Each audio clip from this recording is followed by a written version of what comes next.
This fighting around Bakhmut, I mean, it is brutal, it is messy, and it is just going on for a very long time.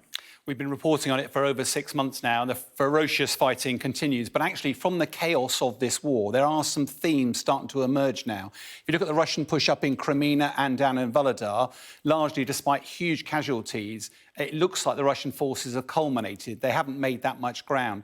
Around Bakhmut, slightly different story. You'll remember the Wagner group was leading around there. Then the leader of the Wagner group, Yevgeny Prigozhin, got a bit too big for his boots, replaced by the Russian army. But actually, they make no progress at all. It looks like the Wagner group are back in control. They are making limited progress.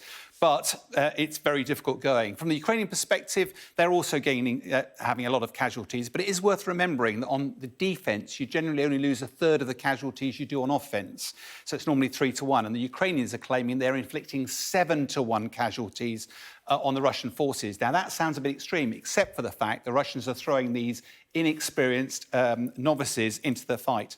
Really difficult. But, I mean, the sort of losses you're talking about are extraordinary. What does it mean for Russian forces more broadly?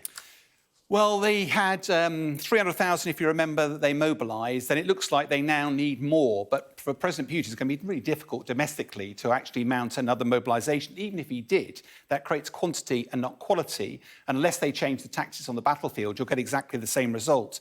But it's not just people, it's also equipment. You've heard about the Wagner group running out of ammo, but also it's true that 2/3 of the Russian tanks have been taken out of supply. It now emerges they're bringing 800 of their old T-62 main battle tanks, shown here, out of long-term storage. These are 60 years old, expecting to put them into battle. Now, they are bulletproof, but they don't have any of the technology of a modern battle tank. They don't have the weapon aiming facility. They don't have the reactive armour. So they'll make the Russian forces very vulnerable. What's a real tragedy here is the T-14 main battle tank, which is the Armata tank. That's the state-of-the-art tank that was due to be into the service with Russia 2 years ago for a whole bundle of reasons, not least of which corruption.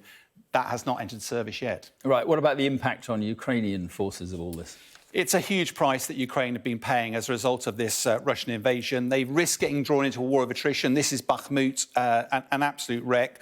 Ukraine, bear in mind, is a smaller nation. They've got a smaller pool of resources, both in terms of army and in terms of equipment. And they just don't want to get drawn into a war of attrition. But at the end of this... It's completely devastated. But once the point is eventually the Russians will culminate. They're already culminating in 2 areas. When they do, will Ukraine have sufficient capacity and reserves in order to mount their own counterattack? Because that counterattack will be vital if Ukraine is to prevail in this summer, if it is to actually liberate some of its lands.